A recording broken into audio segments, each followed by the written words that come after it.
अशाच धमाल मनोरंजनासाठी NH मराठीला आजच सबस्क्राईब करा आणि बेल आयकॉन क्लिक करायला विसरू नका. माफ करा, आमच्या कारखान्यात बाटल्यांवर लेबल चिकटवायला महिला कामगार लागतात ही गोष्ट खरी आहे, पण सध्या एकही जागा रिकामी नाही. दुर्दैव आमचं. या आपल्या मिसेस नाही, आमच्या शेजारी राहते. नवऱ्यानं टाकलंय तिला. तेव्हापासून नोकरी शोधते. बघा केवढं दुःख झालं. तेव्हापासून सारखी रडते. अहो भाई, हे बघा, इथे जागा रिकामी झाली ना की मी आपल्याला कळवीन. जागा रिकामी झाली की ते कळवणार आहेत. चल, जास्ती होते. चला चला, तुमचा चेहरा बघून कोणी नोकरी देईल वाटत नाही. अरे बाई बनून आलो तरी कोणी नोकरी देत नाही. घरी जा आता, मला कामावर जायचंय. तुम्ही जा कामावर, आम्ही बसतो घरी भांडी घासत. जा चल. भांडी घासते. बाप रे. अहो काकू, हे काय तुम्हाला वाचता येत नाही? इथे वाचण्याचा काही संबंध? बाई माणसाने इकडे जायचं. हो, विसरलेच होते हा मी. चावटच आहेस. जाते. इथं वांदे होतील म्हणून आम्ही जाते. हा, उभीच मेली. ए इंगळ्या. हा. ए इंगळ्या. हा. अरे काय चाललंय काय? कुठं काय? किती धूळ साठली आहे? हा, साफ धूळ. नाही करायची काय? हा, हा. साफ कर. हो. आता मॅडम तुला आणि मला एकदम साफ करतील. हा. चल, फडका घे, चल. तोपर्यंत मी धरतो डबे. चलो, आता काय खैर नाही. केबिन पर्यंत आवाज पोचला असेल बहुतेक. हो. म्हणे मॅडमने बोलवलेलं. हो, वाटलंच मला. मॅडमच्या हातात काय रे? छडी आहे का चाबूक आहे? ते तुम्हाला आतमध्ये गेल्यावर समजेल. काय नाही मॅडम, तो इंगळ्यात फडका मारत होता. मी त्याला पावडरच्या डब्याच्या मागे फडका मारायला सांगितला. मी पावडरचे सगळे डबे उतरून धरले होते. धडाम करून खाली पडले. फारसं नुकसान झालेलं नाही. हा, आता थोडीशी पावडर खाली साडली, पण तोंडाला लावली. काय म्हणायचे ते मला नीट सांगाल का एकदा? पावडरचे डबे पडले एवढंच कळलं मला. अहो पावडरचे डबे ते पडायचेच. ते तेवढं धाप लागण्याचं काय कारण आहे? हा? हो, खरं धाप लागण्यासारखं काय कारण आहे? आता पावडरचे डबे ते पडायचे हे माझ्या लक्षातच नाही आलं. तसं पाहिलं तर पुष्कळ गोष्टी तुमच्या लक्षातच येत नाहीत. हो, तसं होतं एखाद्या वेळेला. तुमचे डोळे तरी चांगले आहेत ना? चांगले म्हणजे काय, एकदम उत्तमच आहेत. म्हणजे लांबचं सुद्धा मला एकदम स्वच्छ दिसतं. म्हणजे जवळचं दिसत नाही. आता लांबचं दिसतं म्हणजे जवळचं दिसणारच नाही का? ते जाऊ द्या, बसा. हो, थँक्यू. काय तुम्हाला लिंबाचं लोणचं आवडतं की नाही? लिंबाचं लोणचं? आता लिंबाचं लोणचं म्हटलं की माझ्या जिभेला नळासारखी पाण्याची धार लागते. आता लिंबाचं लोणचं, लिंबाचं सरबत, लिंबाचं मटण. हसायला काय? लिंबाचं मटण कसं करतात? माफ करा, मी चुकून बोलून गेलो. मला एवढंच म्हणायचं होतं की मला लिंबाचे पदार्थ फार आवडतात. म्हणून तर परवा साडीच्या दुकानामध्ये मी तुम्हाला लिंबू कलरची साडी.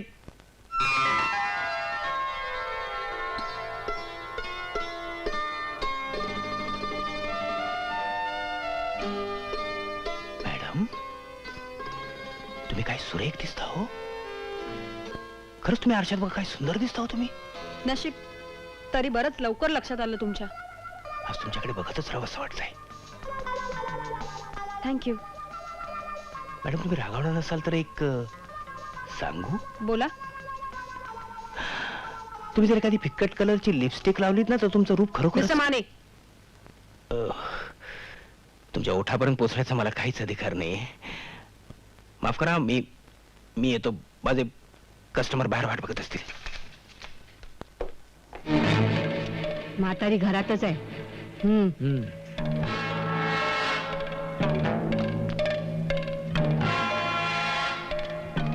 एक काके, मी आलोय. बळी, बळ्या मेल्या आता मागच्या सारखा तुला पोलिसांच्या ताब्यात देते. अरे तू पुतळा आहेस की वैरी? बाळबाळ बांध कर आणि पैसे दे मुकाट्यानं. एक दमडा मिळणार नाही. स्वतःच्या इस्टेटीची वाट लावली आणि आता मला छळतोयस? अरे शरम वाटायला पाहिजे तुला. शरम वाटायचं कारण काय? अगं म्हातारे, तू मेल्यावर माझ्याशिवाय दुसरं वारस कोण आहे तुला? तुझी सगळी एस्टेट मलाच मिळणार आहे. त्यातली आपली थोडीशी ऍडव्हान्स मध्ये मागितली. चालता आवाज येतो. घरी भेटलीस एकटी तू. अरे देवा, देव सुद्धा येणार नाही तुझ्या मदतीला इथं. काढ पैसे. दे पैसे मेल्या नाही तर मूर्त्या, तुला हात तुला मध्ये- गावठी.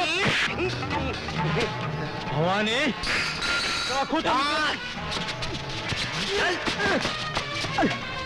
चालता हो. सटवे, तुलाही बघून घे ना कधीतरी. अरे जा रे मूर्त्या, मला बघ तू. स्वतःचा थोबाड आरशात बघ. जातो का? माझी बायती इतकी मर्द असेल असं वाटलं नव्हतं हो मला. मावशी, कोण होता होतो? माझा पुतण्या रे. मेल्यानं स्वतःच्या नावाची इस्टेट उधळून टाकली त्याचा आणि माझा आता काही एक संबंध नाहीये, पण पैशासाठी सतत मला असा छळत असतो. आज तू होतीस म्हणून मी वाचले. तुम्ही काळजी करू नका लीला मावशी, परत येऊ दे तर खरं मुंडी मुरगळून ठेवते कोंबडी सारखी. तुम्हाला सांगते, लहानपणी मी कोल्हापूरला असताना मुलांच्या बरोबर कुस्त्या खेळायची, बैठका मारायची. हो पेलवान वहिनी, चला. भाऊजी तुम्ही पण येते. हा मी सोलकर सोलकर सोलकर दर्याची राणी, मी सोलकर. काय ग, बँकेत फार काम असतं का ग? काय वेळा असतं, काय वेळ नसतं. मी पण मुंबईला गेल्यावर काम करण्याचा विचार करते. अच्छा, मग लग्नाचा विचार केव्हा करणार? कुणास ठाऊक केव्हा करणार ते. का कोणाच्या प्रेमात पडली नाही सजून? अगं, प्रेमात पडणं हे तुझ्या नवऱ्यासारखं स्टुलावरून पडणं इतकं सोपं नसतं काही. आणि खरं सांगू, आपल्या मनासारखा तरुण भेटला तर पाहिजे. म्हणजे तुझ्या मनात त्याचं चित्र तयार आहे म्हणायचं. सांगते खरं? कुणाला सांगणार नाहीस? आई शपथ नाही सांगणार. माझ्या डोळ्यासमोर आहे तो तरुण, देखणा, रुबाबदार, डोळ्याला गॉगल, तोंडात पाईप, बोटानं किल्ली फिरवणारा आणि फर्स्ट क्लास इंग्लिश बोलणारा. अर्थात मी त्याला आवडले पाहिजे. भाग्यवानच बाई, तुझ्या अपेक्षा तरी चांगल्या आहेत, आमच्यासारखं नाही. डोळ्यापुढे चित्र येण्याच्या आत आम्ही प्रेमात पडलो. असं भेटेल का ग एखादा तरुण? हो, नक्की भेटेल. तुझ्या तोंडात साखर पडो आणि त्या भाग्यवानाला तुझ्या ओठातली साखर मिळो. काय ग तुझा?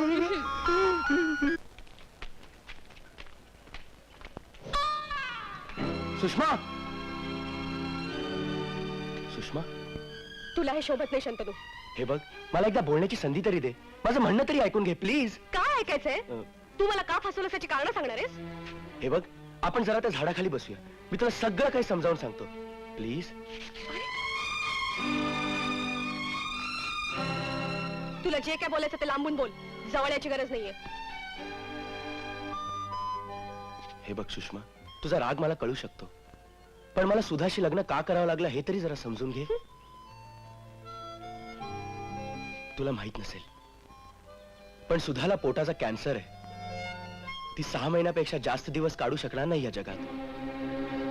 काय काय सांगतोयस तू हे? तरी सुद्धा तिच्याशी मी लग्न केलं. मी इतका मूर्ख वाटलो का तुला? अगं, माझ्या वडिलांना दिलेलं वचन पूर्ण करण्यासाठी मी हे सगळं केलं. आणि मला दिलेलं वचन? ऐकून घे, सुधा ही माझ्या वडिलांच्या मित्राची मुलगी. माझ्या वडिलांनी मित्राला वचन दिलं होतं की तुझी मुलगी सून म्हणून घरात घेऊन येईन, आणि तो मित्र वारला. आणि मग माझे वडील शेवटचा घटका मोजत असताना त्यांनी माझ्याकडनं पाणी मागितलं. मी पाणी घेऊन गेलो तर माझा त्यांनी हात धरला आणि म्हणाले, शंतनू, मला एक वचन दे, नाही तर मी पाणी नाही पिणार. मला हो म्हणण्याखेरीज दुसरा काही इलाजच नव्हता. त्यांनी माझ्याकडनं कोणतं वचन मागितलं ठाऊक आहे? कुठलं वचन? सुधाशी लग्न करण्याचं.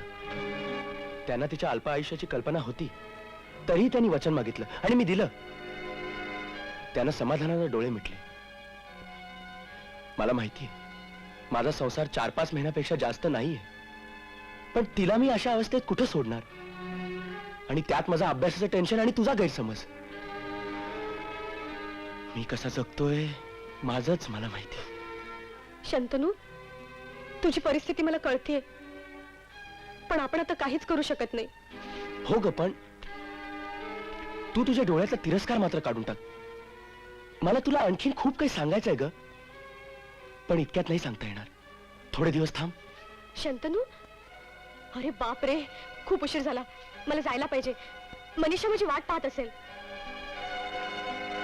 हा मुलांनो, आत्ता शिकवलेला राग उद्यापर्यंत तुम्हाला आला पाहिजे, आणि तुम्हाला नाही आला तर मला राग येईल. काय?